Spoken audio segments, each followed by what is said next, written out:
Assalamualaikum warahmatullahi wabarakatuh. Perkenalkan, saya Azam Elfaiz dari Prodi Teknologi Rekayasa Otomasi Universitas Diponegoro. Tujuan kali ini saya ingin lanjut part 2 tentang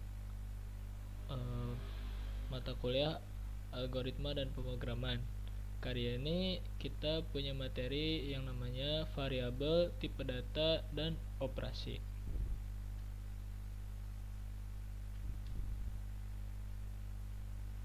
Oke, variabel. Variabel adalah wadah atau tempat penyimpanan untuk menyimpan data di dalam program. Jadi ilustrasinya itu variabel itu bagaikan wadah atau kardus atau apapun itu yang berkaitan dengan wadah.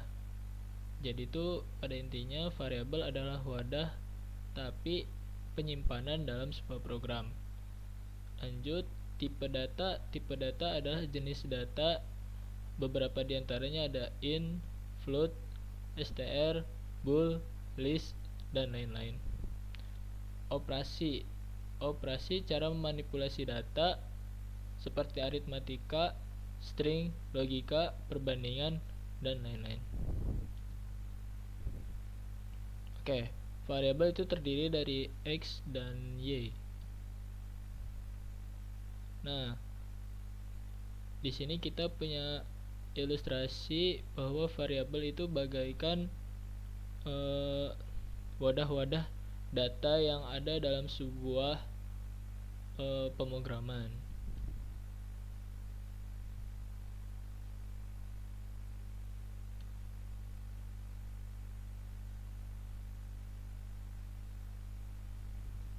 Oke, kita to the next topic. Variabel yaitu tempat penyimpanan nilai. Terus dalam Python variabel tidak perlu dideklarasikan.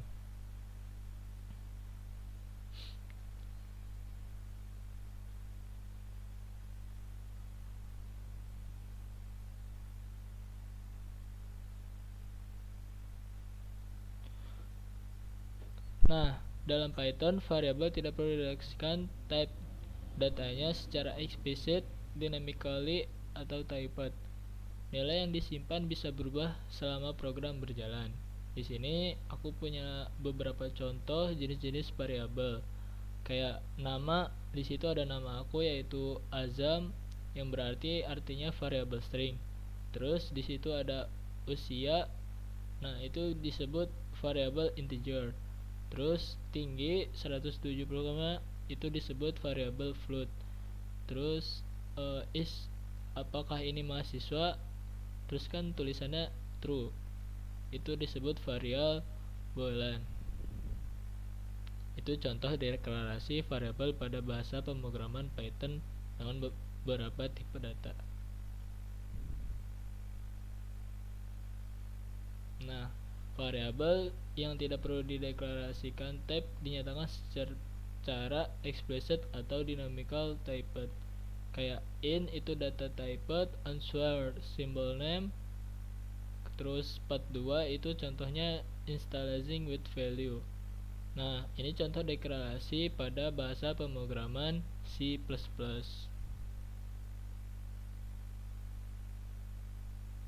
Nah, aturan penamaan variabel. Penamaan variabel harus diawali dengan huruf atau underscore, tidak boleh angka. Terus tidak boleh memakai spasi. Jadi solusi lainnya itu gunain underscore sebagai pemisah. Terus tidak boleh pakai kata kunci atau reserved keyword. Terus bersifatnya case sensitive. Jadi tuh antara nama tanpa huruf kapital di awal dan nama menggunakan huruf kapital di awal itu dianggap berbeda. Kembali lagi pada acuan ketika kita berbicara dengan komputer, kita itu punya bahasanya sendiri. Jadi semisal mungkin kita teliti dalam melakukan pemrograman. Nah, di situ kan ada contohnya. Inputnya Azam Elfaiz, di print jadinya outputnya Azam Elfaiz. Contoh penamaan pada bahasa pemrograman Python yang bersifat case atau sensitif.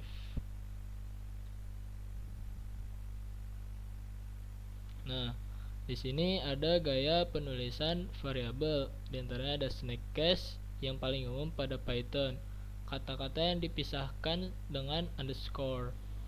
Terus ada camel case, sering dipakai di bahasa lain seperti JavaScript, tapi kadang juga terlihat di Python.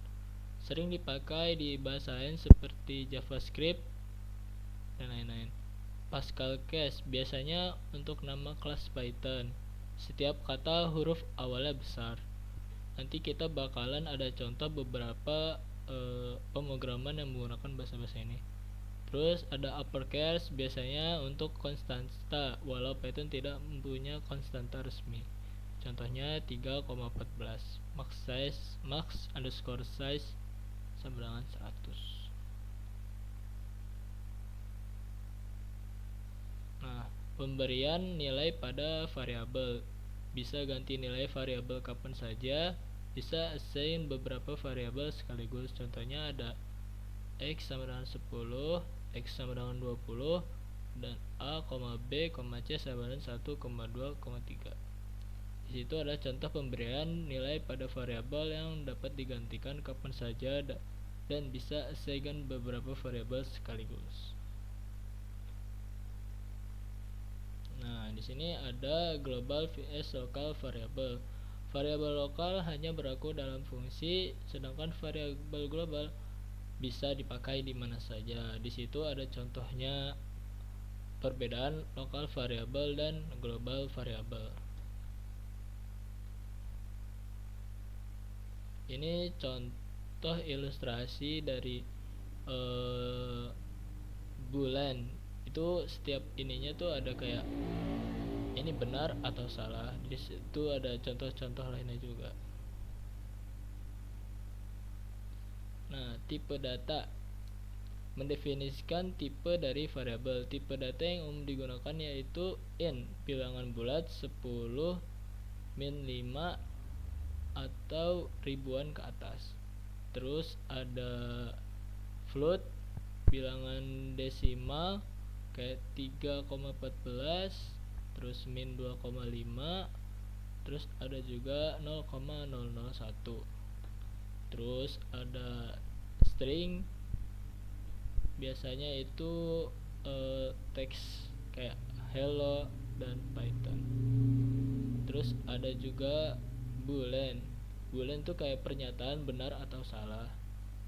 Terus ada list, kumpulan data yang bisa diubah-ubah 1, 2, 3, A, B, C, dan lainnya. Tuple, kumpulan data yang tidak bisa diubah. Jadi tuh dia ada double tanda kurung. Terus ada dictionary, pasangan key value kayak nama, pokoknya mengartikan kayak kumpulan kayak biodata diri, terus di situnya ada petik. Terus ada juga set, kumpulan data unik kayak 1, 2, 3, 4. Untuk cek tipe data dapat menggunakan fungsi type, buka kurung dan tutup kurung.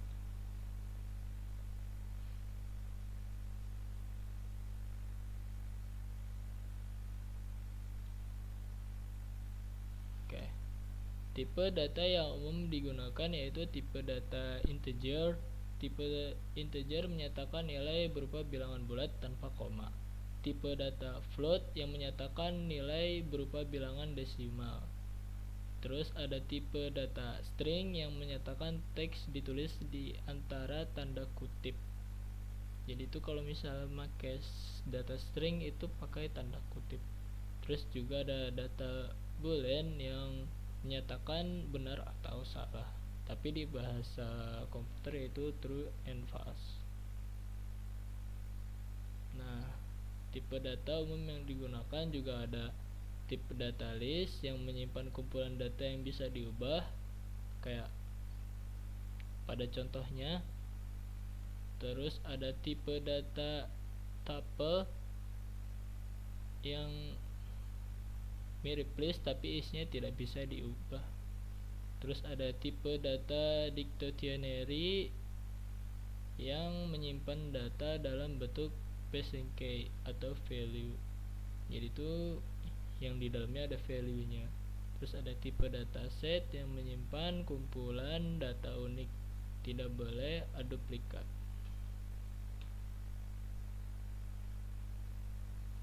Nah, ini contoh tipe data yang bisa aku kasih.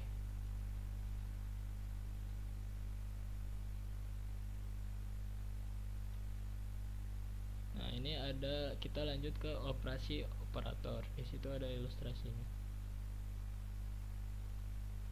Operasi operator atau operator digunakan melakukan operasi terhadap variabel. Operator di bahasa pemrograman tulis di dalam bentuk simbol. Jenis-jenis operator ada operator aritmatika, operator penugasan, operator perbandingan, operator logika, operator identitas, dan operator keanggotaan. Terus kita lanjut ke operator aritmatika. Jadi itu ada beberapa simbol operator dan memiliki maknanya. Kalau plus artinya penjumlahan, kalau min artinya pengurangan, kalau bintang artinya perkalian, tanda miring itu artinya pembagian, double bintang yaitu perpangkatan, kalau ada simbol dan itu modulus atau sisa bagi. Terus ada juga simbol operator seperti itu yang mendefinisikan nilai variabel. Terus ada plus sama dengan menambah nilai variabel, min sama dengan mengurangi nilai variabel, bintang sama dengan melakukan perkalian dengan nilai variabel, tanda miring sama dengan melakukan pembagian dengan nilai variabel, bintang-bintang sama dengan melakukan perpangkatan dengan nilai variabel, persen sama dengan sisa bagi nilai variabel dengan bilangan lain. Nah, di sini ada operator perbandingan. Kalau misalnya tertutup itu lebih tertutup itu lebih besar dari, kalau terbuka lebih kecil dari.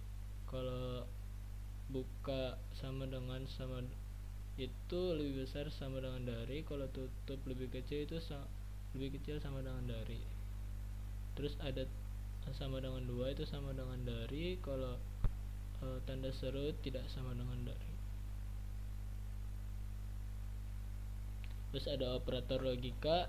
N artinya bernilai true jika kedua nilai variabel true, or bernilai true jika salah satu nilai variabel true, not bernilai jika nilai variabel false.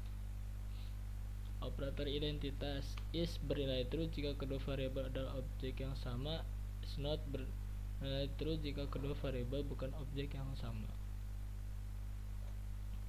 Terus ada operator keanggotaan. In bernilai true jika ditemukan di variabel, not in bernilai true jika nilai tidak ditemukan di variabel. Komentar. Ini ada ilustrasi komentar. Komentar adalah baris kode yang tidak dijalankan oleh Python. Tujuan komentar menjelaskan kode agar mudah dipahami, memberikan contoh sementara, misalnya ide atau hal yang perlu diperbaiki, menonaktifkan kode, mematikan sementara bagian kode tanpa menghapusnya, dokumentasi, memberikan informasi tentang fungsi, kelas, atau program. Jenis komentar: single line comment, multi line comment, docstring. Terus ada kegunaan komentar yaitu meningkatkan keterbacaan kode, mudah dipahami orang lain, memudahkan debugging, bisa menonaktifkan baris kode tertentu sebagai dokumentasi, menjelaskan fungsi atau kelas. Ini ada beberapa contoh komentar. Ada yang single line comment, multi line comment, dan docstring. Kode nah ini menjumlahkan 2 angka berdasarkan input user. Minta angka dan satu simpan. Nah, di sini ada input output. Misalnya nanti ada, kita bakal nyobain itu penjumlahan 2 angka yang di input secara user. Nah, kita bakalan nyoba kasih contoh beberapa program yang udah aku buat. Di antaranya ini pertama gunain dari sini event, habis itu ke sensing. Kita bikin variabel ada 3 totalnya. Ini kita bakalan nyoba gimana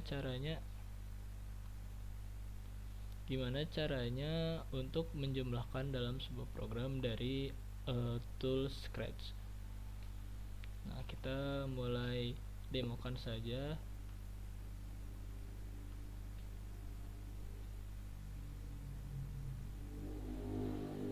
Kita kasih contoh 15 lagi.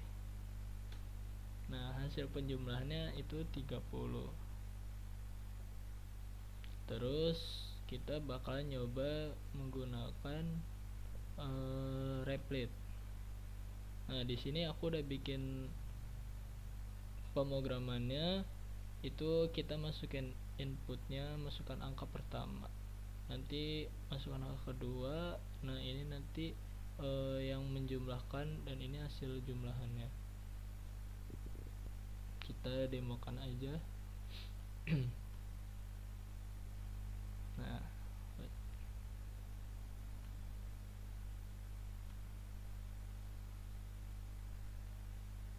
angka pertamanya misalnya kita kasih 10.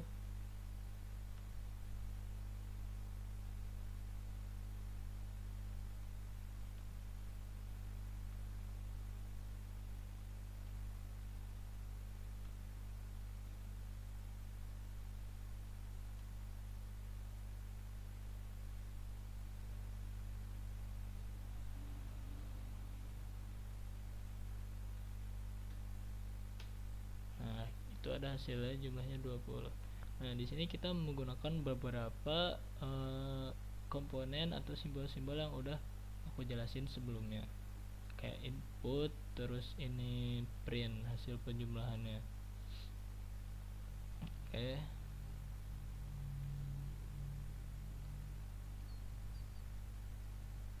Di sini aku ada sedikit project yang diberikan oleh dosenku,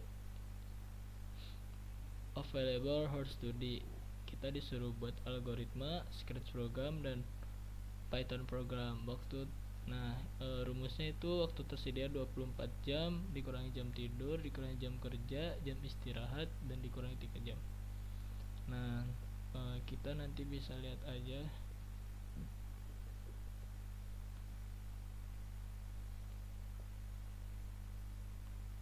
Kita ngeliat yang dari Scratch dulu.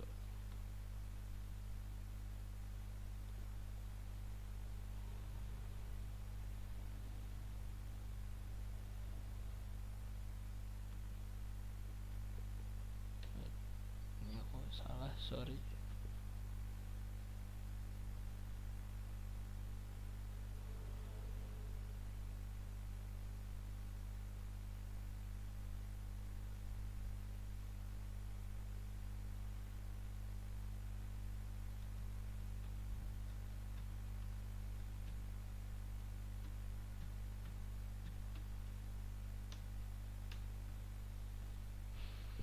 Nah, di sini kita bakalan ngejelasin beberapa pemrograman yang menceritakan berapa lama kita tidur, berapa jam kita bekerja, dan punya berapa hari untuk bersantai, dan berapa jam per hari yang dimiliki selama akhir minggu untuk bersantai. Nah, ini aku udah buat pemrogramannya. Kita punya jam tidurnya nanti 8, jam kerjanya 8,5, jam bersantainya itu 2, akhir pekan untuk bersantai itu juga 2. Nah, ini kita buat dari beberapa tools dan menggunakan banyak variabel. Untuk setiap ininya kita menggunakan kutipan underscore. Nah, kita mulai demokan saja. Berapa jam kamu tidur? 8. Jam kerja 8,5. Jadi tuh 8 jamnya itu bekerja, 5 nya itu termasuk waktu perjalanan. Berapa jam dalam seminggu Anda ingin bersantai? Berapa jam per hari? Kita pilih 2 jam. Berapa jam per hari di akhir minggu Anda ingin bersantai? Kita kasih 2. Nah, kamu punya 25 jam. Wait, kita ulang guys.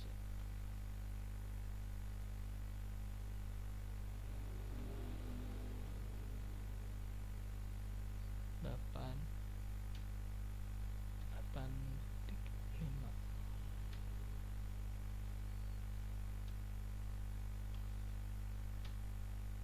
Pindah untuk belajar untuk bekerja 11 jam setiap hari minggu, 30 jam untuk belajar setiap minggu. Nah, itu yang pemrograman yang udah aku buat.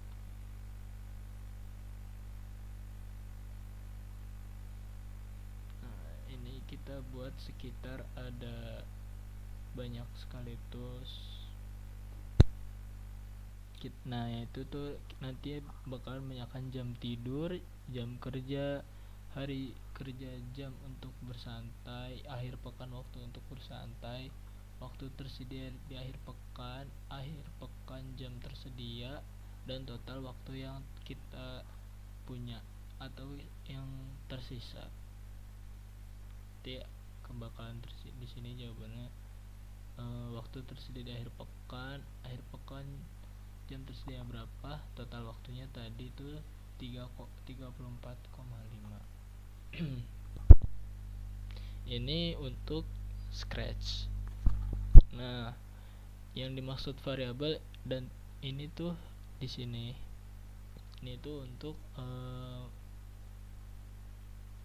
mewadahkan sebuah data. Kita lanjut ke yang Replit. Di sini juga aku udah mau bikin pemrogramannya.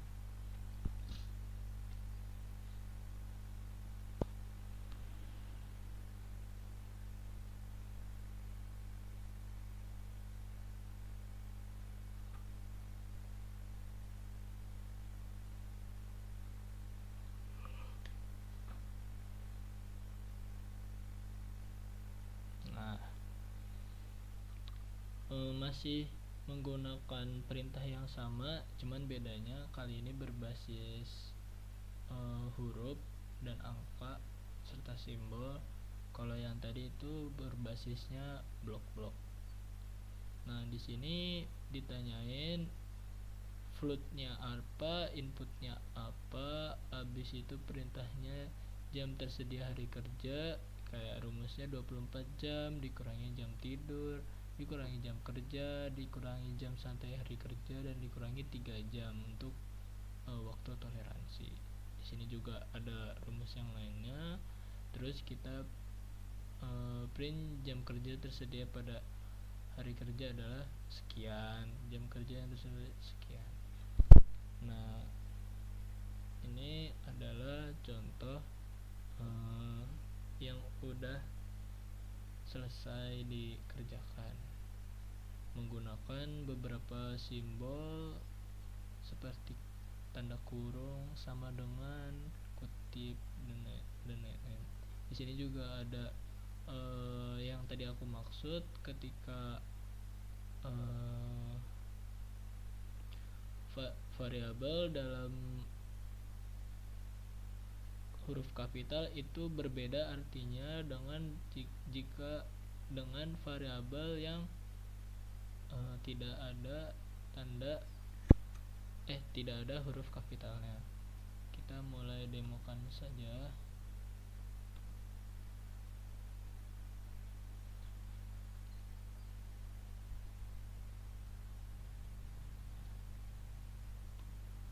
Kita kasih contoh 8.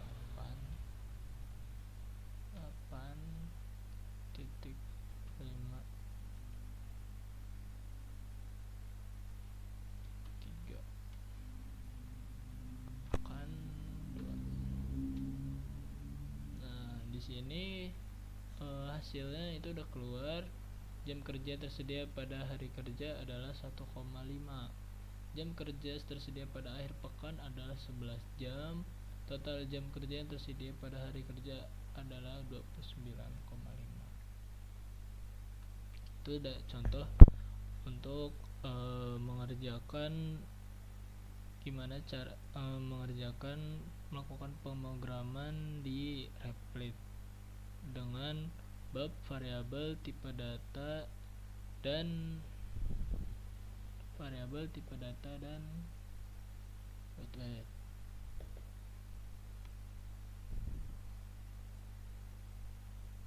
variabel tipe data dan operasi. Kesimpulannya,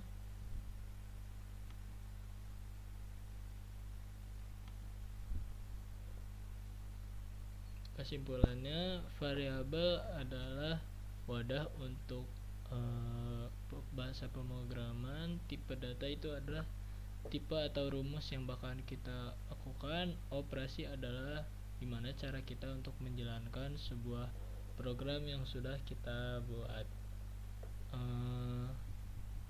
Sekian dari saya. Jika ada salah atau kurangnya bisa diperbaiki.